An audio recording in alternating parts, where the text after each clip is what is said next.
Hi class, and welcome to lesson 4. Before I get started on some of the material for this week's lesson, I just want to say I apologize that it took me a little bit of time to get through the first part of your resumes. I know a couple of you were anxiously awaiting feedback. I was hoping to have those done by like Tuesday so that I had them done in plenty of time, but unfortunately kind of towards the tail end of last week and beginning of this week I was fighting a cold, and a couple of our kids were sick, and so I just trying to take care of the family and myself. It took me a little bit longer to get through those resumes. So hopefully I got them to you in time before the full resume was due on Saturday. I think I finished them up finally all on Thursday.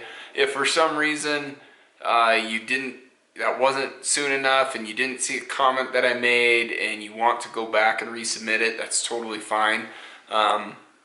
Just let me know so that way I can take the late penalty off. But hopefully I got it to you in enough time that you could make a couple little changes if needed before the due date. But overall, I was really impressed. Really impressed. It was good to see how you guys applied the lesson to it, used the formatting, and I really enjoyed reading through those. So as we go into this week, I will be grading the full resume now, which is worth a lot more points.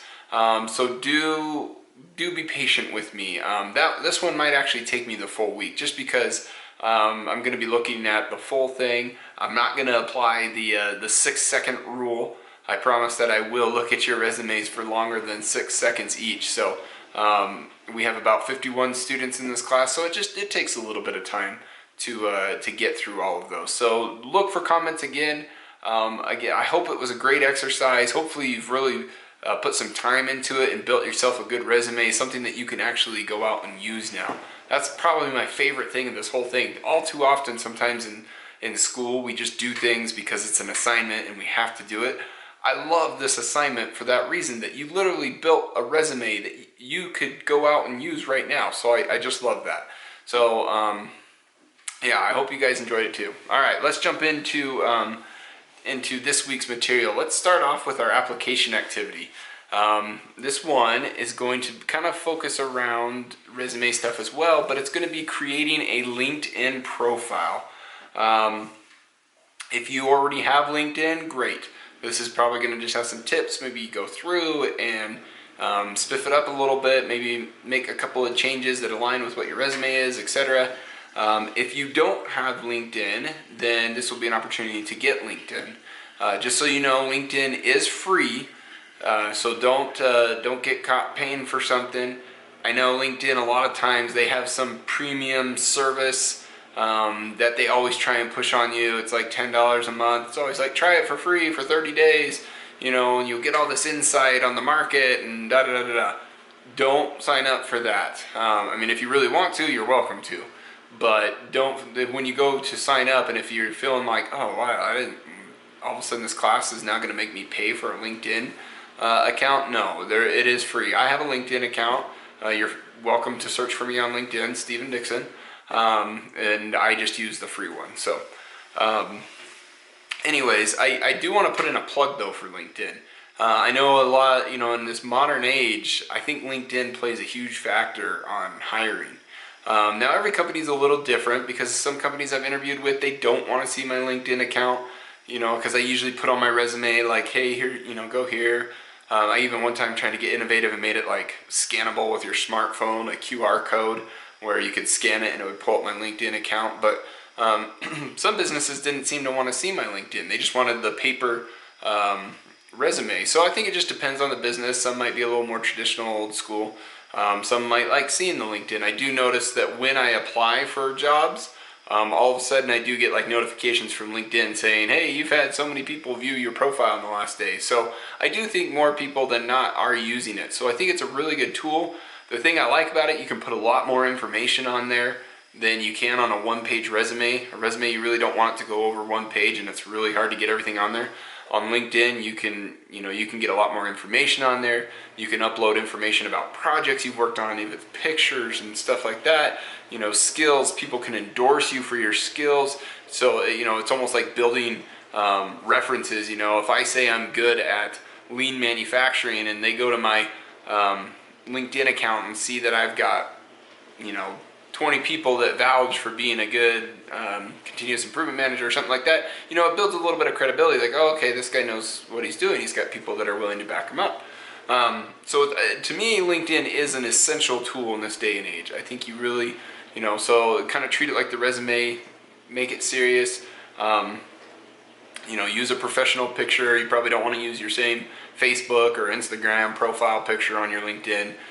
Maybe use a more professional picture. Not that you have to be in suit and tie or dressed in your Sunday best or anything like that, but just, you know, a little more professional looking. So that's going to be our application activity for this week, and I think that'll be a fun one to kind of get to be able to see everyone's LinkedIn account.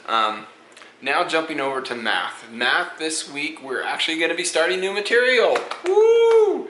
So week 4, you know, we're 4 weeks into it, and the first 3 weeks was really just reviewing PC 101, making sure that we got that good foundation. Now the new material starts. So don't let that scare you. I know a lot of people are always apprehensive about math, and I'm not good at math. Knock that out of your brain right now. Anybody can do math, okay? So this week we're going to be working with units, and what I mean by units is, you know, a lot of times when we do math problems, it's just like, you know, 2 plus 3, right? What does that mean? Okay, 2 plus 3, 5. 5 what, right? Units, I like now we start tacking units on there, right? And units kind of make our numbers mean something, like 2 plus $3, right? $5, or, you know, 2 plus 3 pounds. Okay, I'm talking about pounds of something, right?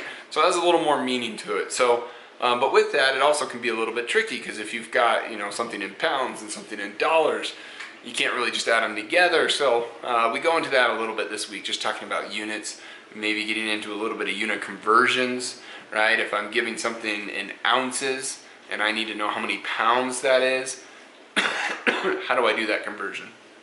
A lot that's going to be focused on this week, though, is working with shapes. And so we'll be calculating perimeters, we'll be calculating area, we'll be calculating volume.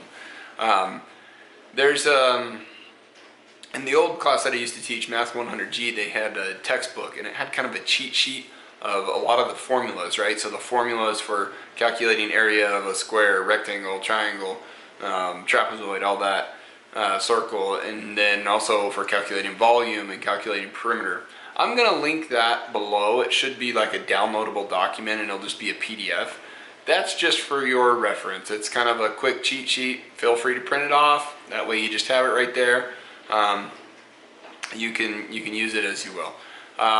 Luckily, now day and age, gosh, anything you can Google, you can use Siri, you can use Alexa. I mean, any of these things you could probably ask. Like, here, let's try. Alexa, what's the equation for the volume of a sphere? The volume of a sphere is equal to 4 pi times the radius cubed, divided by 3. See? So if you want the cheat sheet, use the cheat sheet. If you've got other technology that you like to use, the beauty of math that I love about math, the volume of a sphere is always the same. Doesn't matter what textbook it comes from, doesn't matter where it comes from, it's the same calculation. It's one of the best things about math. So anyways, feel free to use the cheat sheet below, or use whatever resource you'd like to use when doing the math problems. But yeah, that's all I've got for you this week. I hope everything's going smooth and you guys are enjoying the class still. If you have any questions, you know what to do. Comment below if it's something for the class, or message me directly if it's something personal. Have a great week, guys.